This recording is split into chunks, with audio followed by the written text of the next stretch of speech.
There's a number of things that people go through: abusive parents, uh, death of children, death of a parent, death of a spouse, a lot of different things that can cause trauma and pain. And the interesting thing is that people seem to deal with that a whole lot better than dealing with a spouse marrying again or a husband marrying again.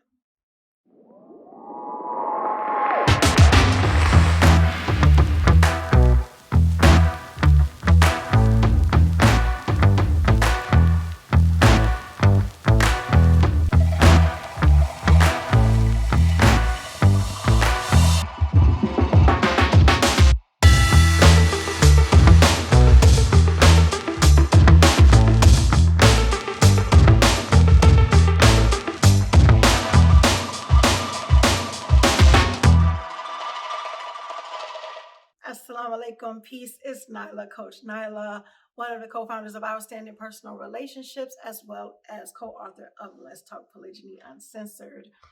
And in this video, I want to talk about, does polygyny have to hurt?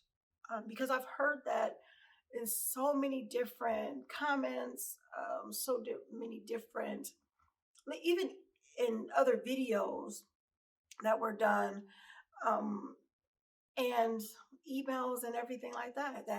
I was even in clubhouse rooms that I was a part of. People talk about how polygyny hurt them, or how being in polygyny hurt them, and things as far as that. And is it actually polygyny that's doing the hurting? Does it really have to hurt? Because I've also heard different relationships, different marriages, different wives in polygyny that doesn't state that polygyny hurt, that they were hurt in polygyny.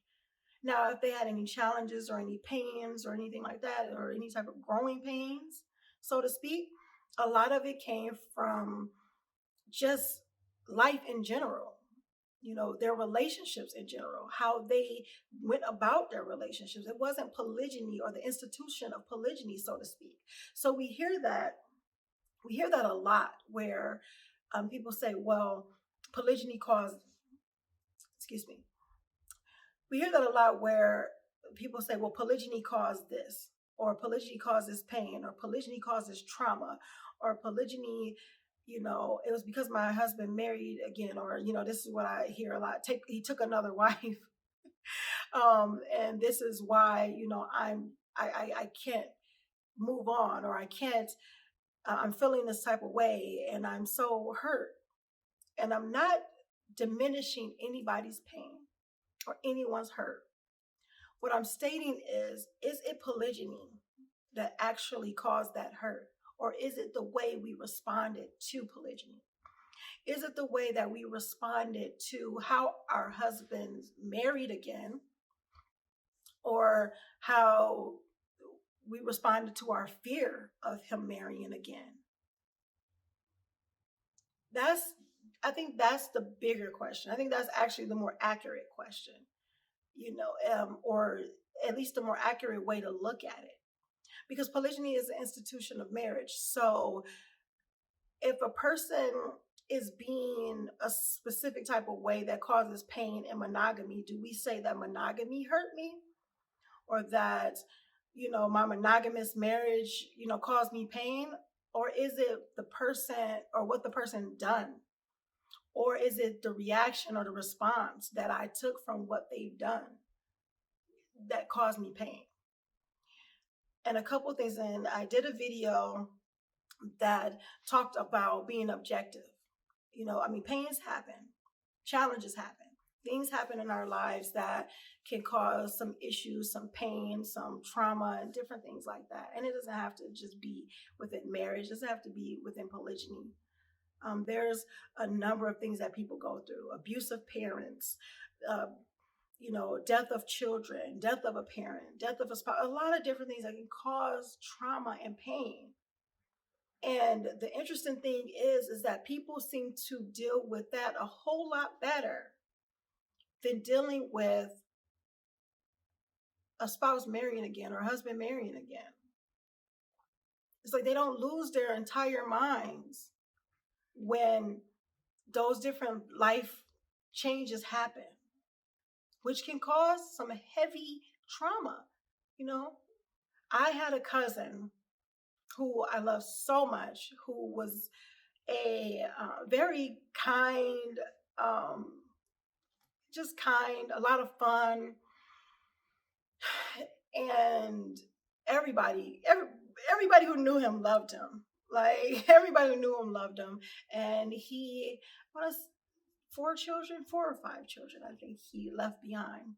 But he died in a horrible car accident, a fiery blaze, a few years ago, and wasn't that old. I don't think he was 40 then. Yeah, I don't think he was 40 then. I'm pretty sure he wasn't. And he left, I mean, it was just suddenly because his brother was with him that night, several minutes before he left, and no more. His brother, to the point, got to, wouldn't even say like his brother's death or anything like that. He would say the incident. That's what he would call it. And that's how he was coping with it. That's how he was dealing with it. And it bothered me. It hurt me so much because I was like, he was like a brother to me. As I stated in a number of my videos, I come from a big family, and I come from an extended family where my cousins would come over, they would spend nights, they would eat. It was like we were like it was like this extension of brothers and sisters, but they were my cousins. We were around the same age. So very, very close. And it hurt to the core. But I understand that these things happen in life. And knowing that there are a number of things that happen in life, and those who are Muslim understand and know that polygyny is a possible happening in life. Probably not as possible as death, because of the simple fact that polygyny is not for everybody. Everyone is going to die. Everyone will die, but everybody won't practice polygyny. However, it's still a possibility. So to have something in your life like that will happen in your life, that be life changing, that can be life changing, that will cause you to totally lose your mind. And I'm saying totally lose your mind because what I mean by that is saying that you have people who are not thinking on a mature level, or they're not thinking rationally, or they're not thinking as their normal selves. They totally lose themselves to the point where they say, I would do this, I would take, it's like you would pull out all the stops to be an emotional bully, or pull out any and every type of stop to have your own particular way for something that can actually happen, that was regulated, that was decreed by a law, that can actually happen, that is okay, that's decreed by the Most High, and that can have a bigger picture, a bigger benefit to society as a whole. That because of an emotional feeling, because of the way we handle certain things, the way we look at certain things, that we can't take it. That we say it was that hurt us, instead of the way we dealt with it or the way we saw it. Because there have been many times in our lives where things were done for us or to us or around us that we weren't told, and we found out later. How did we deal with that? Did we actually lose trust in the person? And we continue to lose trust in the person? Like we just say, you know what? There's nothing you can do to improve this.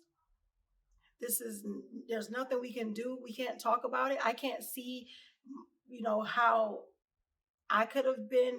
It could have been, maybe it was a me thing. Maybe, I didn't give you, the proper comfort to know that you can come to me about a life-changing decision? Or can we be objective, as I stated in another video, and say, my marriage is my marriage. Your marriage is, that marriage is that marriage. You're still married to me. And I know people would look at this and they say, well, things change. The dynamic would change. Maybe his time spent at the other house would change. Or, people usually, I've seen people make the comment of, well, he would take away from one family to give to another family. They're all his family. He's not taking away from one family to do something to another family because there's no other family. It may be another household, but you're still part of that whole family. That family he's the head of the family. Everybody else is part of that family. So you're one big family under his protection, under his umbrella. So it's not haram, or it's not where it's, it's haram, that is not permissible or anything like that for him to not tell you. It's not something that he'll get punished for not telling you when he married someone else. But it is an issue if, your rights are given up. It is, or there's no fairness. It's other things. Things are regulated, especially in Islam, when it comes to polygyny. So are we looking at that? Are we looking at the bigger picture? Are we looking at, okay, well, my marriage is my marriage. He's a human being. Polygyny is possible, and he decided to practice it. Okay, well, now we need to discuss how our marriage is being affected. Now, is it being affected because there's some time that needs to be shifted? We need to talk about that. Is it being affected because, I'm feeling some type of way because there's someone else that's getting, time and love and attention as I was getting? We have to talk about that. Is there, is it an issue because I just don't understand it? These are things that we must be able to be adult enough to talk about. We should be able to talk about our feelings. We should be able to talk about our hurts. We should be able to talk about these different things that could happen to us, or how we may take certain things because of a societal conditioning. And the reason why I say a societal conditioning, because there are places where polygyny is widely practiced and been widely practiced, that these feelings and these emotions and these crazy things don't really happen like that. And I'm not going to say that they don't happen. They just don't happen on this much larger scale, that it happens in places that monogamy is the heavy push. Nothing against monogamy. It's just if I believe that if monogamy and polygyny were put out there on an equal playing field, that you could do either one or the other and everything would be all fine in the world, then we wouldn't have a lot of the insecurities and the problems that we have now. We won't have a lot of women trying to compete for this affection and this attention and everything like that, where it gets to the point where before you didn't have a problem with him not being home.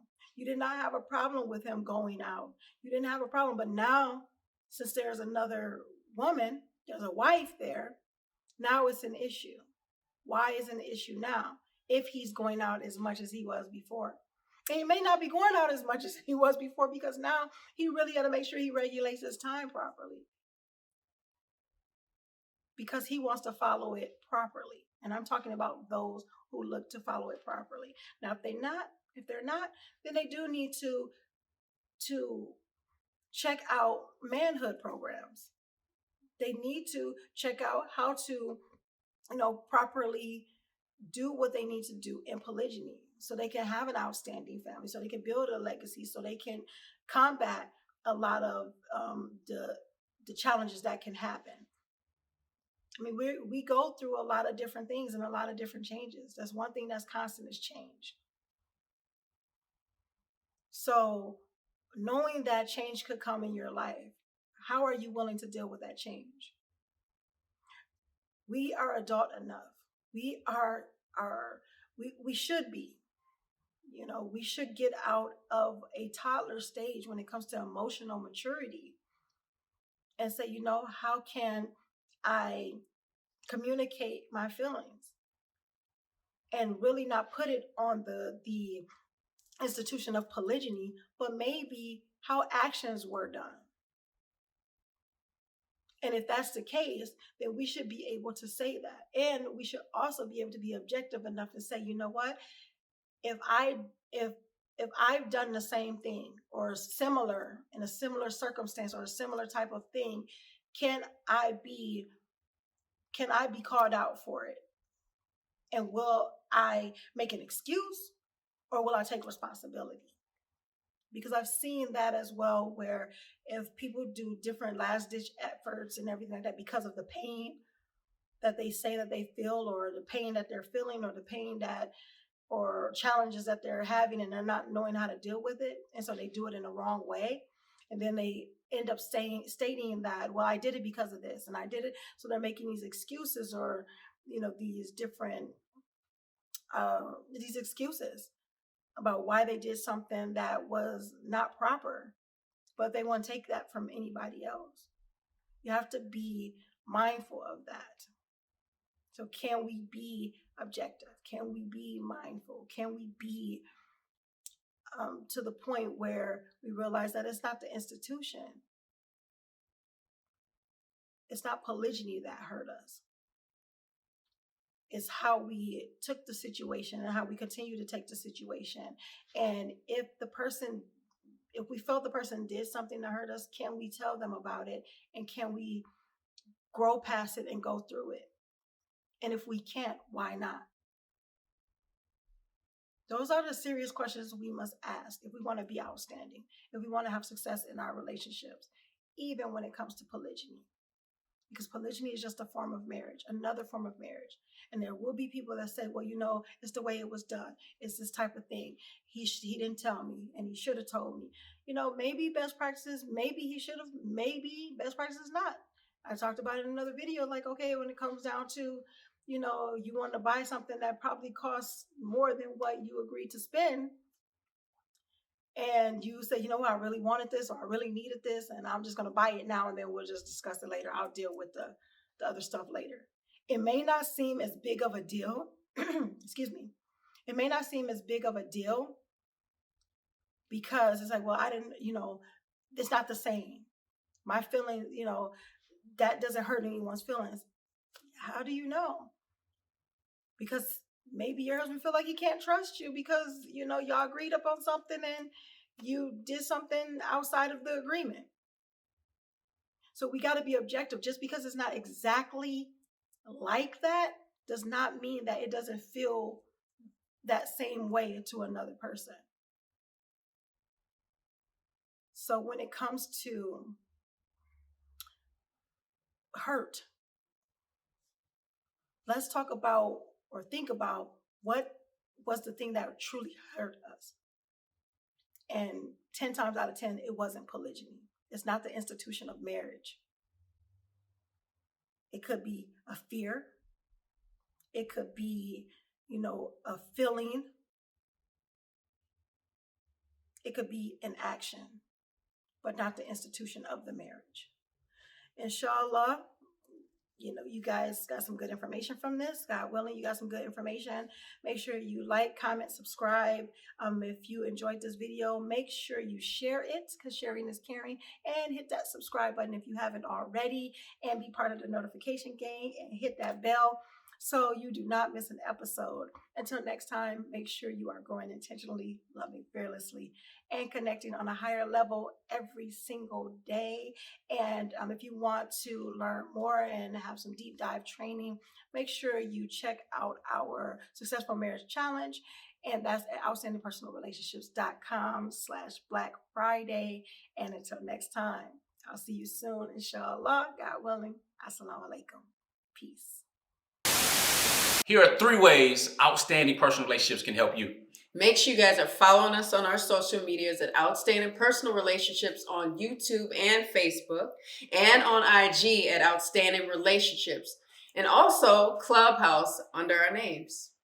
And make sure you go to outstandingpersonalrelationships.com and sign up for our email list. And there you will get updates on our new book, Let's Talk Polygyny Uncensored. Absolutely. And last but not least, when it comes to coaching or counseling, if you want to work with us one-on-one or in group settings, make sure you're on that website and reach out to us, because we do have very limited spots and we usually have a wait list. So with that being said, GLC. Make sure you are growing intentionally, loving fearlessly, and connecting on a higher level every single day. Assalamu alaikum. Peace.